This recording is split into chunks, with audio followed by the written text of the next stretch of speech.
कांग्रेस वाले जो हैं वो वंदे मातरम का विरोध करके वो क्या कंपटीशन में आने का चाह रहे हैं अखिलेश बाबू के? देखिए, दो चीजें हैं। एक तो ये बात सच है कि मुस्लिम वोट के लिए ये सब हो रहा है, लेकिन कुछ इसमें दिल की बात भी है।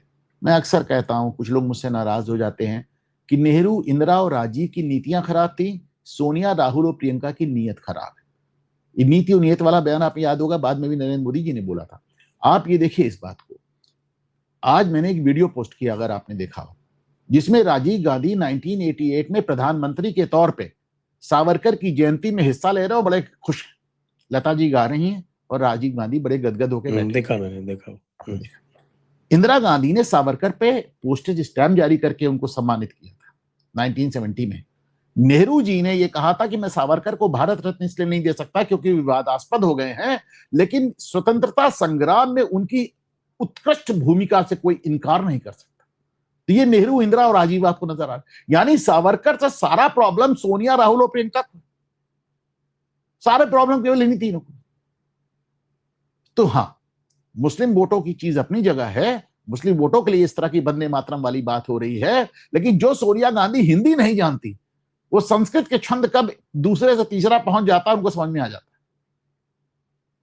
तो कहीं ना कहीं कहते ना, जिगर का खून भी कुछ चाहिए असर के लिए, तो कुछ जिगर का खून भी उनका मिला हुआ है। हाँ, लेकिन वो बाकायदा हो गया है। आज तो अमित शाह भी सामने आ गए।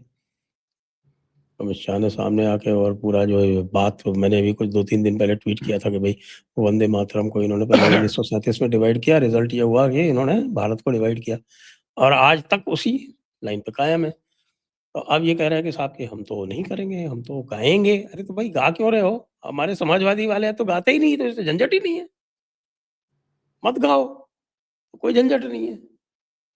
कोई आपका वो उसको कंपल्सरी किया गया है ऑफिशियल ओकेजन्स के लिए, उसको सीडब्ल्यूसी के लिए थोड़ी किया गया है। गाना बंद कर दो, लेकिन नहीं, हम नहीं गाएंगे, ये दिखा के कि भाई अब एफआईआर करो तुम लोग हमारे खिलाफ। शाबानो वाली स्टाइल में जाना चाहते हैं क्या? शाबानो मोमेंट क्रिएट करना चाहते हैं? शाबानो मोमेंट तो रोज क्रिएट होता है कांग्रेस में, that is no big deal. एक तरफ जाके जयराम रमेश आके कहते हैं, जो इनकी पार्टी के सबसे बड़े चिंतक है, कहते हैं मैडम तो कुर्सी ढूंढ रही थी खड़गे जी के लिए। उसके बाद जब मैडम का वीडियो सामने आ जाता है, राहुल गांधी का वार्तालाप सामने आ जाता है, तो कह देते हैं हाँ नहीं गया, छोड़िए उसको। लेकिन मैं आपको बताऊं, घूमता आईना पे मैंने 3 शो किए। 3 शो मैंने ये कहा कि मैं इस बात से बहुत अचंभित हूं कि कोई न्यूज चैनल, कोई अखबार, कोई यूट्यूबर इस बात को क्यों नहीं उठा रहा। पहला शो मैंने किया जब वंदे मातरम बिल पेश नहीं हुआ था। दूसरा शो मैंने किया जब वंदे मातरम बिल पेश हुआ। तीसरा शो मैंने किया जब वंदे मातरम बिल पास हुआ। और 3 बार मैंने कहा कि आई एम सरप्राइज्ड कि लोग इसको समझ क्यों नहीं रहे हैं, ये बहुत बड़ा कांड होने वाला है। जिनको जनगण मन से प्रॉब्लम है, उनसे वंदे मातरम गवाया जाएगा, और नहीं गवाएंगे तो 3 साल जेल जाएंगे।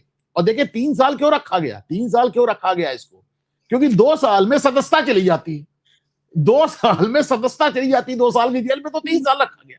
तो या तो बेटा गाओगे या जेल जाओगे।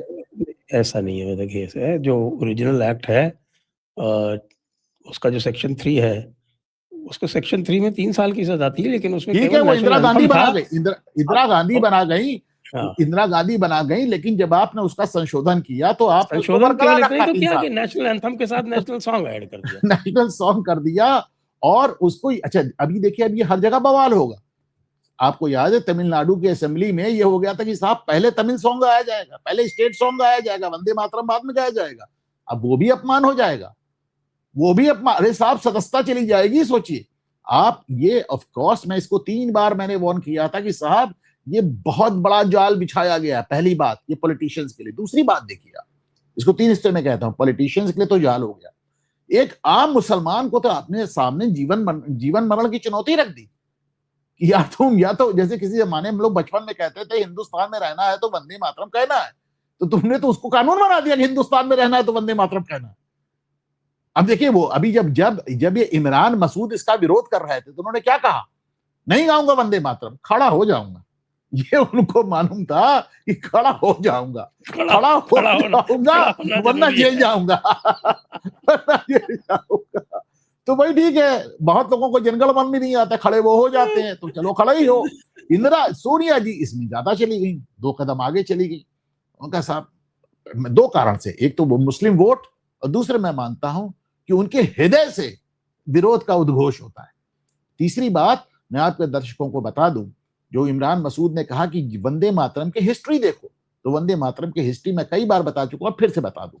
वंदे मातरम जिस आनंद मठ से लिया गया था, बंकिम चंद्र ने उसको सन्यासी विद्रोह पे लिखा था, जो मेरे ख्याल से 1770 से 1800 तक चला, करीब 40 साल, 35-40 साल चला।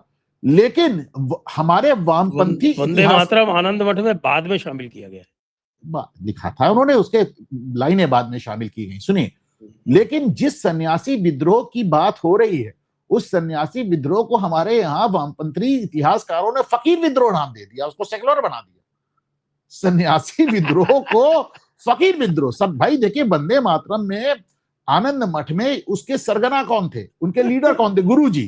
तो गुरुजी को मौलाना बना दिया, उसको फकीर विद्रोह बना दिया, सूफी बना दिया, संत को सूफी बना दिया।